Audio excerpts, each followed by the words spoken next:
بسم الله الرحمن الرحيم الحمد لله وكفى وسلام على عباده الذين اصطفى خصوصا على سيد الرسل وخاتم الأنبياء وعلى آله الأزكياء وأصحابه الأتقياء أما بعد. In the Quran we find many prophets are mentioned by name frequently. Over 130 times Musa alayhi salam is mentioned by name. Close to 80 times Ibrahim alayhi salam is mentioned by name. However, when it comes to the beautiful name Muhammad of Rasulullah sallallahu alayhi wasallam, it is only mentioned in the Quran 4 times. With that said, someone may assume that the Quran doesn't give attention to Rasulullah sallallahu alayhi wasallam. This would be a grave mistake. Allah subhanahu wa ta'ala's love for Rasulullah sallallahu alayhi wasallam is such that throughout the Quran, Allah subhanahu wa ta'ala refers to the Prophet sallallahu alayhi wasallam, but either the discussion and conversation is direct or through a beautiful name and attribute. Even the few times that Nabi sallallahu alayhi wasallam's name is mentioned in the Quran, it isn't in khitab. It's not that Allah subhanahu wa ta'ala is saying, "Oh Muhammad, do this." It's in mention that Muhammad sallallahu alayhi wasallam and his followers, while referring to them. When Allah subhanahu wa ta'ala addresses Rasulullah sallallahu alayhi wasallam in the Quran, He uses beautiful attributes. Ya ayyuhal muzammil, Ya ayyuhal muddathir. And like this throughout the Quran, we find Allah subhanahu wa ta'ala speaking to Rasulullah sallallahu alayhi wasallam directly. The Quran in reality is the story of the life of Rasulullah sallallahu alayhi wasallam. If you study the Quran carefully, you don't just see a part of the story, you see the full story. And today we're going to take a look at such an incident from the life of Rasulullah sallallahu alayhi wasallam. The Prophet of Allah lived in Makkah Mukarramah for 13 years. And during these 13 years, he called the people to Makkah Mukarramah. They were very clear in their rejection and also in how aggressive and abusive they would be to Rasulullah sallallahu alayhi wasallam, how hostile they could be. They did not hold back at all. Anything they could throw at the Prophet sallallahu alayhi wasallam, they threw it full swing. Had it not been for the forbearance, sabr, patience, the amazing character of Rasulullah sallallahu alayhi wasallam, any normal person would have struck out in the first few minutes. But it was a sabr of Nabi sallallahu alayhi wasallam. It was akhlaq and character of Nabi sallallahu alayhi wasallam that the Prophet of Allah remained by their side for a full 13 years. And even at the end of those 13 years, Rasulullah sallallahu alayhi wasallam would have continued. However, the message of Islam had to reach the corners of the world. And therefore, it was time for Rasulullah sallallahu alayhi wasallam to part with his beloved and dear city, Makkah. The command of Allah had come. When you spend majority of your life in a place, you become connected to it. Even if the people might be vile, it's the city that has your memories. You think of your childhood, you think of your playground, you think of all the beautiful memories you had and all the amazing people who lived by your side. For an orphan like Rasulullah sallallahu alayhi wasallam, the few memories he had with his mother were in Makkah Mukarramah. The few memories he had with his grandfather were in Makkah Mukarramah. His most fond memories of his children being born and with his beloved and dear wife Khadija radiallahu anha were all in Makkah Mukarramah. And above all, the Kaaba was in Makkah Mukarramah. The Kaaba played such a central role in the life of Rasulullah sallallahu alayhi wasallam that even when he left Makkah for his moment of i'tikaf, for his moment of solitude to Ghar Hira, he went there because he had direct line of sight with the Kaaba from there. He can sit in that cave and see the Kaaba. When Nabi sallallahu alayhi wasallam is even going on Mi'raj, the angels first take him to the Kaaba and then they take him up because they understand the love of Rasulullah sallallahu alayhi wasallam for the Kaaba. When he arrives in Medina Munawwara while he's praying, قَدْ نَرَى تُقَلِّبَ وَجْهِكَ فِي السَّمَاءِ. He keeps looking to the heavens again and again. فَلَنُوَلِّيَنَّكَ قِبْلَةً تَرْضَاهَا. We will change the qibla, Allah says, from Al-Aqsa to the Kaaba because of your love for it. Rasulullah sallallahu alayhi wa sallam prayed the rest of his life, every sajda in the direction of the Kaaba. Such was his love for it. And that's why Muslims need to understand the central role the Kaaba plays in our personal spiritual development. We are in the middle of a pandemic and we are barred from going to the Kaaba. It tears our hearts apart. Whose heart isn't in pain? But the first opportunity we get, just as we rushed back to our masajid, we should make niyyah to go back to that very same Kaaba. Nabi sallallahu alayhi wasallam, under very difficult circumstances, had to leave Makkah Mukarramah and migrate secretly. He spent some nights in a cave, and then when he departed from there, he went to a place called Juhfa. And as Nabi sallallahu alayhi wasallam was departing from there, he turned back to Makkah Mukarramah one last time. And he said, "O Makkah, you know how much I love you.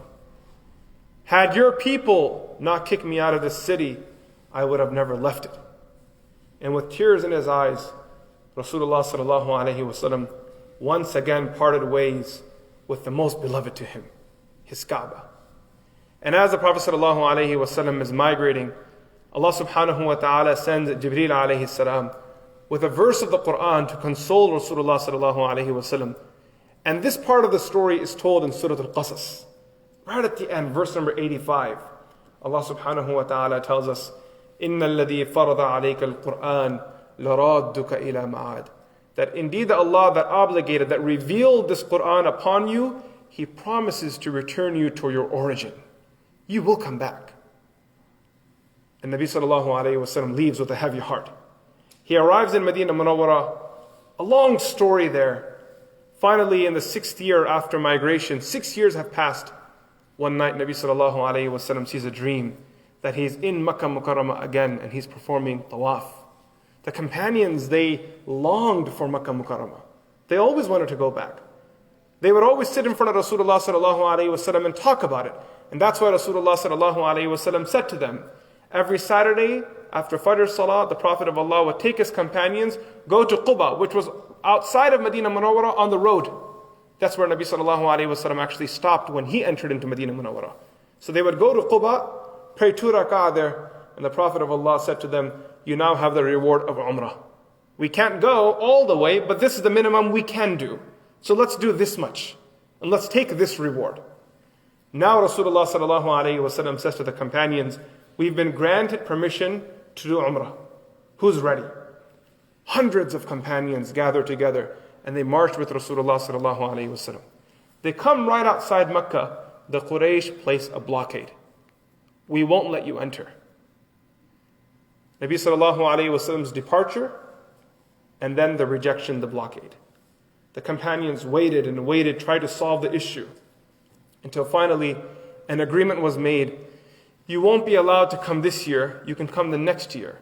You're going to have to go back from here. Even though they were a stone's throw away from the haram. Literally, a stone's throw away from the haram. But they weren't allowed inside. Haram refers to the boundary around the Kaaba, which is a sanctuary.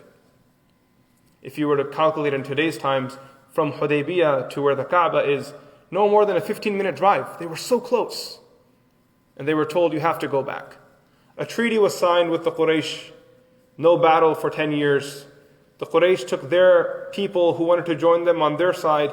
The Muslims, some Banu Khuza'ah joined them. That was another tribe that said, we will be with you in this treaty. There were other clauses put together. The treaty was signed. The Muslims went back. They were allowed to return the next year. But before we go there, as the Muslims are leaving with a very heavy heart, because you have to understand, these 1,600 people who were rejected from doing tawaf were courageous warriors. They had stood against the greatest odds of the time. They had fought against the greatest powers of that region. And they were victorious.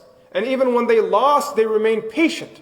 They knew how to win with honor, and they knew how to lose with honor too.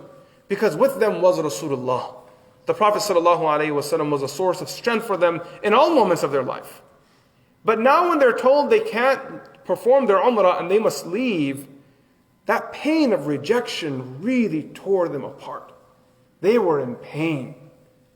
I don't know if you've ever experienced this before, but imagine you've prepared for your Hajj.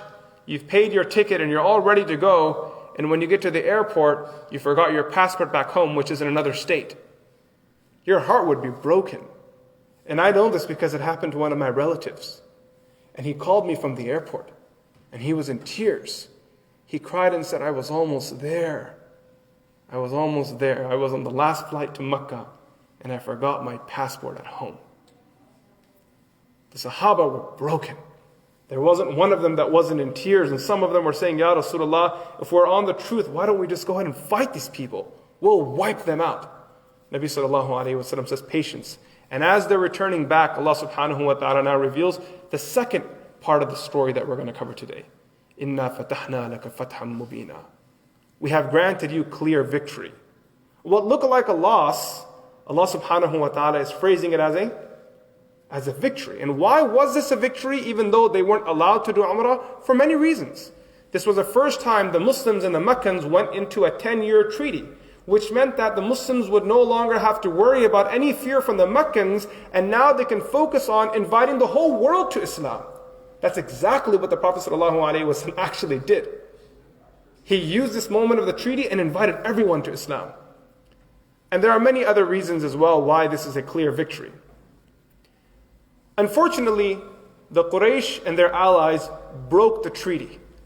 Banu Bakr attacked Banu Khuza'ah. The treaty was broken. The Muslims, under the guidance of Rasulullah sallallahu alaihi wasallam, in the 8th year after migration, in the month of Ramadan, with 10,000 soldiers, they marched from Medina, headed towards Makkah. They arrived outside Makkah, set camp, and early in the morning, Nabi sallallahu alaihi wasallam instructed the companions, try not to fight. Don't kill anyone. We're not going there to cause a mass slaughter. We want to conquer Makkah. We will do it in the most peaceful way. Makkah Mukarramah is surrounded by mountains, so the Meccans had no idea what was happening on the other side of the mountains. Nabi sallallahu alaihi wasallam divided the army strategically, so when they would enter into Makkah, everyone would enter at once.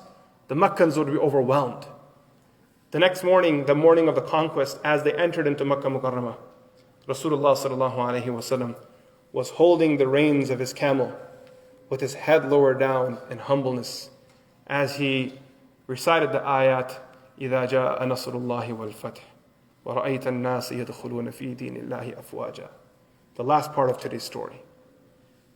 And when the assistance of Allah came, إِذَا جَاءَ نَصْرُ اللَّهِ وَالْفَتْحِ, and the conquest of Makkah Mukarramah, وَرَأَيْتَ النَّاسِ يَدْخُلُونَ فِي دِينِ اللَّهِ أَفْوَاجًا, and when you saw the people enter into Islam, wave after wave, Rasulullah sallallahu alaihi wasallam had his hand against his rein, lowered down in humbleness.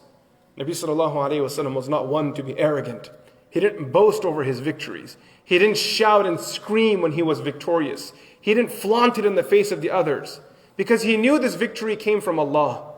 And he began to say, La ilaha illallah, wahda, sadaqa wa'da, wa nasara abda, wa hazama al-ahzaba wahda, praising Allah subhanahu wa ta'ala in this moment. And when we compile the whole story together, what we see is Rasulullah sallallahu alaihi wasallam at the beginning in a heartbroken state, in the middle absolutely shattered, but he remained firm and committed. And then the Quran tells us right at the end what happened. Nabi sallallahu alaihi wasallam was granted victory. And as he entered into Makkah Mukarramah, to let people know what kind of person he was, he said, "Idhabu antum at-talaqa." Everyone is free. I won't hold anyone accountable. This is a story of Nabi sallallahu alaihi wasallam's separation from Makkah Mukarramah and the Kaaba, and his reuniting with it, and how Allah subhanahu wa ta'ala tells us his story through the Quran. A beautiful lesson for us all in our moments of separation. When we are crushed, know that Allah subhanahu wa ta'ala will grant you victory as long as you stay true and loyal to Him. May Allah subhanahu wa ta'ala grant us the strength and guidance as well. Wa sallallahu ta'ala ala Sayyidina Muhammad. Assalamu alaikum wa rahmatullahi ta'ala wa barakatuh.